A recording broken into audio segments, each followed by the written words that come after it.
Hi guys, today we are starting our trip to Ukraine. It's 8:30 in the morning, Monday, and we already had breakfast, already packed everything, and what we need to do is to go pick up the trailer that we rented and buy some snacks for the road, and actually we are good to go. So the plan would be today get as close to Ukrainian border in Poland as possible and stay there overnight, and then early in the morning tomorrow go to the border and try to do it as fast as possible and then drive straight to Kyiv, because we actually need to do it till 10 p.m. in the evening because of the curfew. It will be a long trip and quite a stressful week, but I think we will manage it and finally get our stuff and end the rental contract in Ukraine.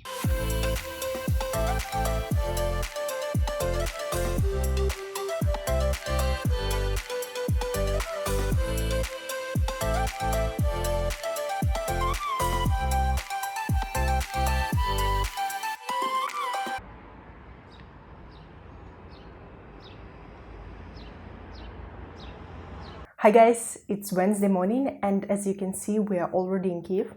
We were driving for the last few days and we drove around 1,800 kilometers in 2 days. So the first day it was around 1,000 kilometers and we made it to the city in Poland, close to Ukrainian border, and we arrived there around 10 p.m. and stayed there in the hotel for the night, or say for a few hours, because we then woke up at around 3 a.m. to get to the border as soon as possible to avoid the lines.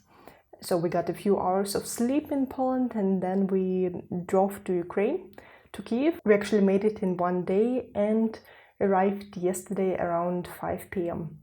It was quite exhausting. So it was really an exhausting journey, mostly for my husband because he was the one who was driving all the time. As you remember, I'm not really confident in driving, especially with the trailer that we had on our car. And I didn't record in the evening in Poland, for example, and yesterday, because we were so tired. We just wanted to get some rest, get some food. And actually yesterday, after we had some dinner, I started packing a bit.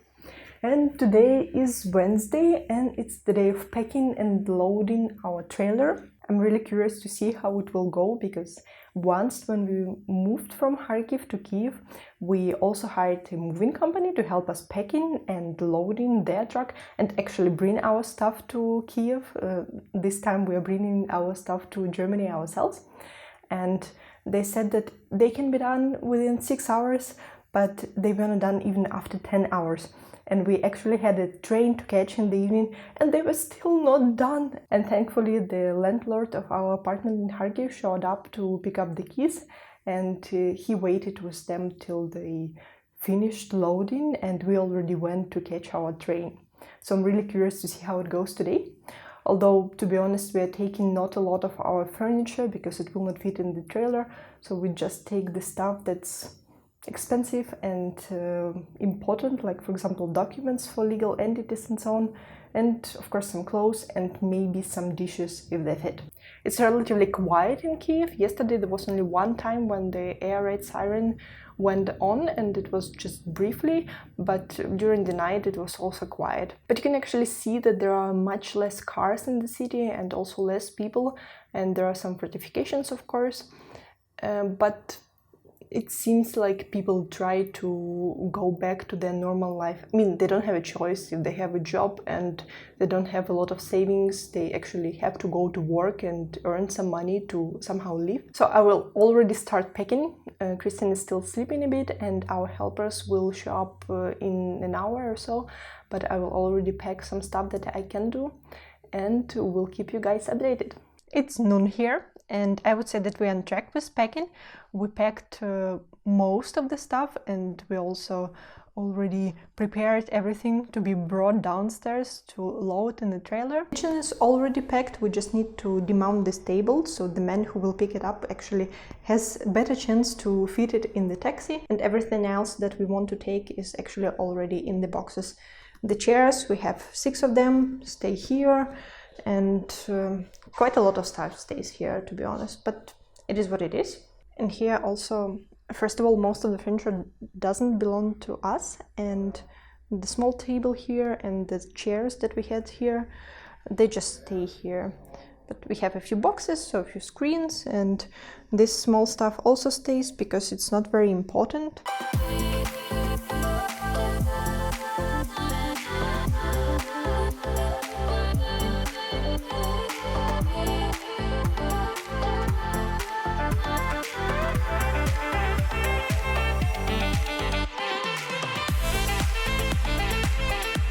Hey guys, if you have watched my other videos, you may notice that I'm already back in Germany based on the background.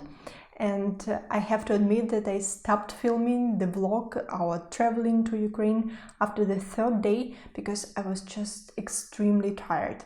But I still wanted to share with you how it all ended and how our trip ended. And let's do it. So on the third day we packed everything, we loaded the trailer and the car, and we did everything on time, and we still have a few hours left for the evening, and we went out for dinner. But then we had a task that we actually didn't expect that will be on our list. When we went to Ukraine, we bought 4 canisters and got gasoline already in Germany, because we knew that right now there is a deficit for gasoline in Ukraine, and we wanted to make sure that we have enough gasoline to drive from Kyiv back to Poland, and then in Poland we could get gasoline. But what happened?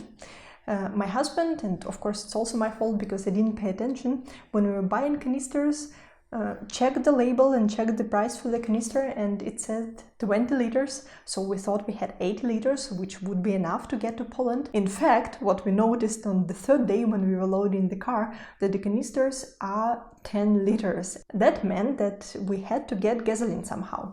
And a few hours that we had left before the curfew in Kyiv at 10 p.m, we spent looking for gasoline. We didn't have luck that day. We were waiting around 1 hour in the line at the gas station, and it was already 20 minutes till the curfew started, so we already had to go home, and it was our turn.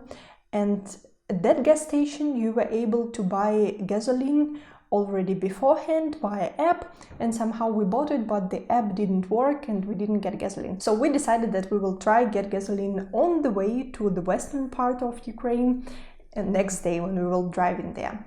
So we slept a bit, and next day we woke up around 5, so we can make it till the border, till the evening, till the curfew starts, and we started driving. During that day we were standing in 3 lines at the gas stations to get 60 liters of gasoline.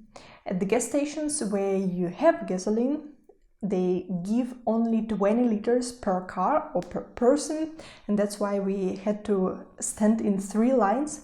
And in general, so although 3 lines took us around 5 hours, and it was really exhausting because on that day it was hot, and in one line we were standing in the sun, and it was so windy and so dusty that you cannot open really the windows in the car, and we couldn't also turn on air condition because we were saving gasoline. But we got enough gasoline and kept driving and made it on time till the border before the curfew started, and we didn't have any problems at Ukrainian border. They briefly checked our papers and also what's in our car and our trailer, and then we were good to go to the Polish border, and it was around 9 p.m. Our plan was go through the Polish border, then go to the same town where we stayed on our way back to Kyiv, sleep there in the hotel, and then next day drive to Germany.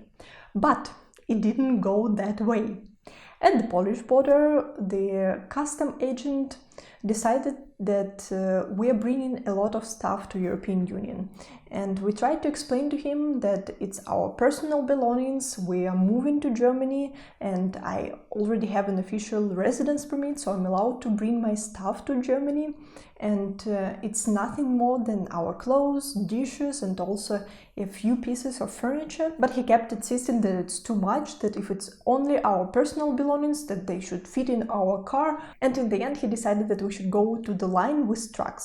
So we were in the lines where regular cars are coming through, and he sent us to the line with trucks. Fortunately, he didn't send us to the end of the line, because the line of the trucks before the border starts already 20 or 30 minutes before you actually approach the border. So he put us in the end of the truck line, already on the territory of the border. And then we had to weigh the car and also go again through the passport control and customs, and all those people were wondering what are we doing in the line with trucks, because we have our personal belongings and we are not transporting the goods.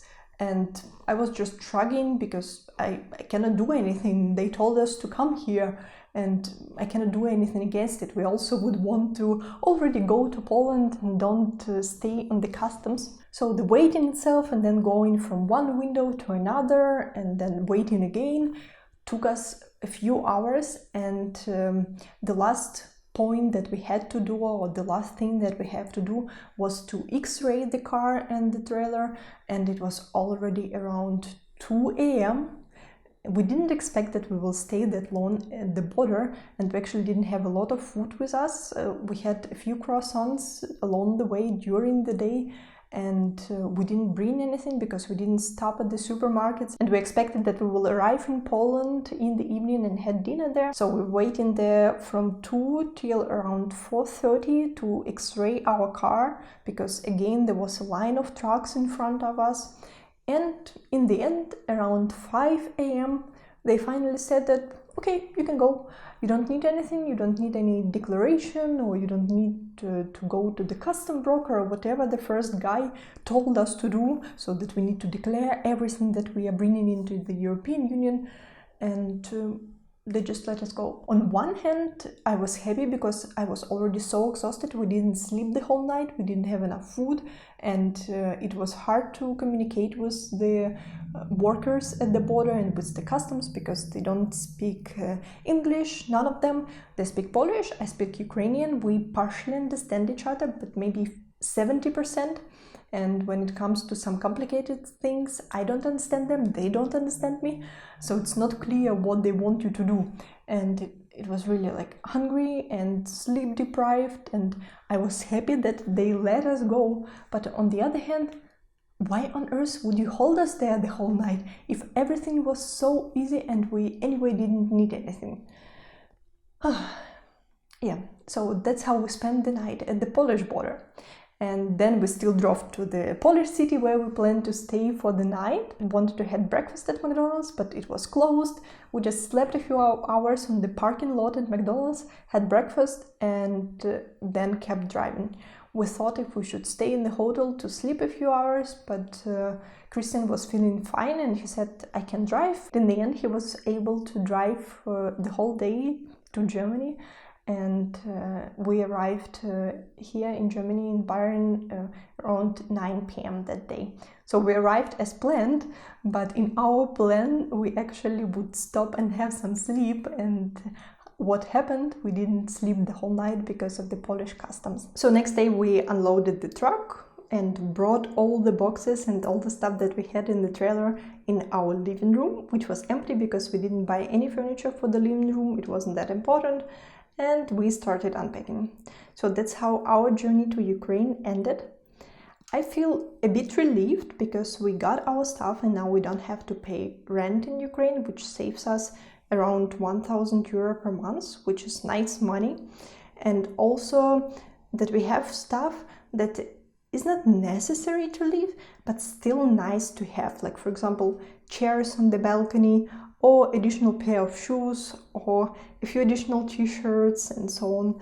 So it's really nice, and I'm glad that we did it. It couldn't have been any easier, and I think there wouldn't be any perfect moment to do it, but I'm glad that we have it behind us now. Thank you for watching, guys. Subscribe for further updates, and I'll see you in my next videos. Bye bye.